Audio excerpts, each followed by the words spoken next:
Maybe you've heard about the cost of living, the incredible job opportunities, the Southern charm, or the great sports appeal right here in Dallas, Texas.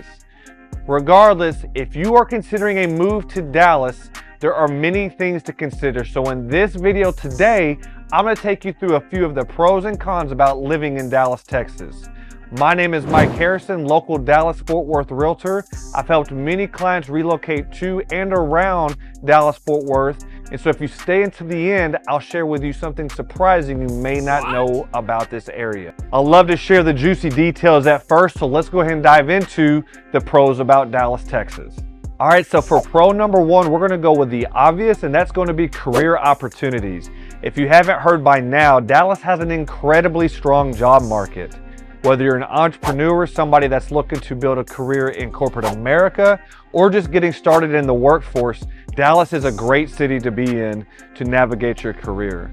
To back up that point, DallasChamber.org reported in December 2022 that Dallas is the #1 region in the entire U.S. in terms of job growth. Between October 2019 and October 2022, Dallas added 341,000 jobs. That's more than double the next largest city in terms of job growth, with Atlanta at 147,000 jobs. No offense to Atlanta, trust me, I love Atlanta. But the fact remains, Dallas is an incredible job market. Texas is known to have a business two-step, meaning a Fortune 500 company already had a large corporate presence here in Texas, but later decided to relocate their entire corporate headquarters to one of our major cities, whether that's Dallas, Austin, San Antonio, Houston, or even Fort Worth. Toyota, AT&T, Charles Schwab, Caterpillar, and Jacobs are some of the most recent examples of making this business two-step move. So again, Dallas is an incredible place to be if you're looking to advance your career. Just a quick personal story. Before I moved into selling homes, I spent 10 years in corporate America myself. The company that I worked for had its headquarters in Dallas. And so my coworkers and I were able to explore several different opportunities within that company because the headquarters offered so many opportunities, whether it was marketing, sales, customer service, human resources, you name it. And so again, Dallas, Texas has an incredibly strong job market. For pro number two, in my opinion, that's definitely got to be diversity.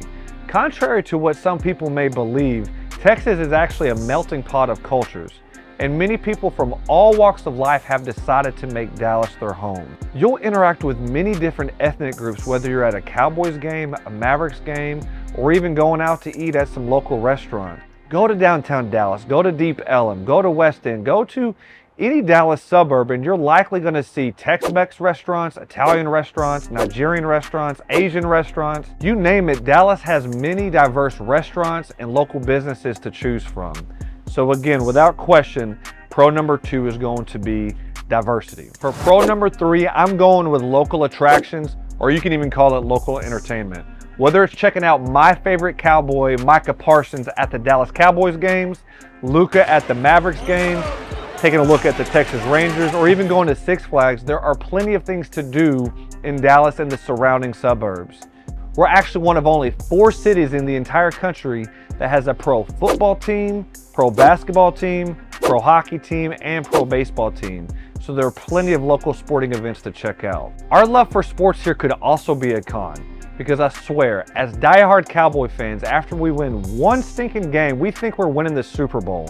Matter of fact, comment down below what you think we're going to do as Dallas Cowboys next year.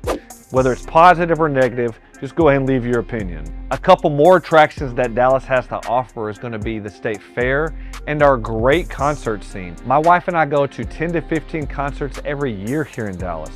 Whether we're going to see a show at Dos Equis Pavilion, the American Airlines Center, AT&T Stadium, Southside Ballroom, or the Toyota Music Factory, there are many venues for major artists to come and visit here in Dallas.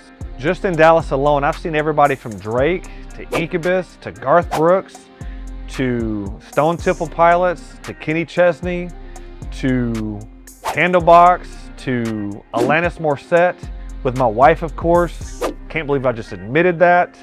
To Shinedown, Stick Figure, Iration. You name it, there's been a lot of diverse artists to come to Dallas for our music scene. And just to paint another picture on our local attractions, in Arlington, which is a large suburb of the Dallas-Fort Worth Metroplex, within 1 square mile, you can spend 4 days going Thursday to Six Flags, Friday to a Ranger game, Saturday to Hurricane Harbor, and then Sunday at a Dallas Cowboys game, all within 1, maybe 2 square miles. So again, the local attractions or the local entertainment scene here in Dallas is not something to pass up. For pro number 4, we'll be short and sweet, and that's going to be the DFW Airport. It's not very sexy to talk about travel logistics as a pro for an entire city, but let's just face it. From the DFW Airport, you can travel anywhere in the United States within just 3 short hours. Whether it's California, New York, Miami, or you can even go to Mexico. So this is reason why the DFW Airport is number 4 on my list of pros. Lastly, for pro number 5, I am in Dallas, I am in Texas, and you've probably already heard about this, but I've got to say it's real. Southern hospitality is a big thing here in Texas, especially Dallas.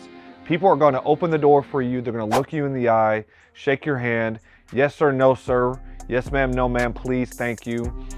Just the majority of people in Dallas are great here. Not only that, but you have many communities use their Facebook group chats, HOAs, schools, or churches to put together organized events for their families, whether that's a pool party, a family-friendly cookout, some local festivals. People here tend to try to stick together and have a great time. So that's going to wrap up my 5 pros about Dallas.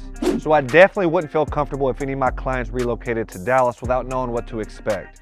Moving is a big decision, especially if you live out of state. So, with all that being said, on to the juicy cons. For con number 1, without question, I'm going to say it's our traffic here in Dallas. Those of you on the West Coast or in the Northeast may tell us to stop whining, but due to such a large amount of people relocating to Dallas, we've had a lot of infrastructure development and just general highway repair. It seems like we've taken 2 steps forward with our highway expansions, but then 3 steps back with the increased usage of our existing highways, causing potholes and a lot of wrecks. So again, traffic has increased tremendously in Dallas. Considering all of the pros, I used to say that Dallas was the largest hidden gem in the entire US. However, we have been found out by the rest of the country. According to a nonpartisan think tank at UNC Chapel Hill, Dallas was the 5th fastest growing city in the entire US last year. Collin County, a northern county of Dallas that includes McKinney and Frisco, had the 2nd largest population growth of any county in the United States in 2021 per the US Census data. When you factor in both the Dallas and Fort Worth metropolitan areas, our population has increased by 273,000 people since 2020. To put this in perspective, our largest suburb or our most populated suburb of Dallas is Plano at 286,000, followed by Irving at 240,000. We basically grew by another Plano in the last 3 years. I will finish out traffic on a good note. If you go from Choctaw Casino in Durant all the way down to Dallas on 75, you'll notice that it's improved dramatically over the last 5 years. So again, traffic is con number 1. On to con number 2. If you've watched other pros and cons videos, you know this is coming, but I've got to support it. Our weather here in Dallas is incredibly inconsistent. Just a quick story that we've had here in Dallas. Last weekend, most of Dallas and North Dallas had their schools shut down from Tuesday until Friday because it was iced down so badly. That weekend, just this last Sunday, I took my entire family to Six Flags wearing just t-shirts and shorts because the weather was so nice outside. Even back in December over Christmas break, my pool pipes froze and we had to keep the faucets dripping in the house. But then the very next day, I'm able to play basketball out in the front yard with my son Jackson. Again, it's just very inconsistent here in Dallas. You're gonna hear many folks say that, and I support that. On to con number 3. Without question, you're gonna have to have a car here in Dallas. You must have a car. You're about 30 minutes away from most destinations. It's too big and too spread out for you to either bike or walk around anywhere. There's the rare occasion where you live in downtown Dallas and you can get to most of your spots within walking distance, but for the most part, you're gonna have to have a car. On to our last con number 4, that's gonna be our transportation and toll systems. We don't rank very high in this department. And back in my previous job in corporate America, I used to take Plano Parker all the way to downtown Dallas. So you do have the DART train. It'll take you a good distance north and south, east and west, but it's a straight shot. You're still gonna have to do a lot of walking after that. And like I said earlier, Dallas is not a walkable city by any stretch of the imagination. So you're either gonna have to have a car or plan appropriately for the DART train or buses. So again, transportation's not high on this list here either. As far as our tolls go, I swear you can't drive on the west side of Dallas for 5 minutes without racking up some toll fees. So if you're considering relocating to Dallas, I highly recommend getting a toll tag just to save you some money there. So that's gonna wrap it up on my pros and cons today. Listen, if you, a family member, or a friend ever have questions about purchasing or selling a home in DFW, give me a call or visit my website, takehomesbymike.com. I'd love to hear from you. If you found value in this video, please like and comment below. I'd love to hear your pros and cons about Dallas, Texas. Also, if you want to stay up to date on the DFW real estate market, some neighborhood vlogs, or just the Dallas lifestyle in general, please go and hit the subscribe button and turn on the notification bell, as I'll be posting videos every week. Thank you guys so much for watching, and I'll see you on the next video.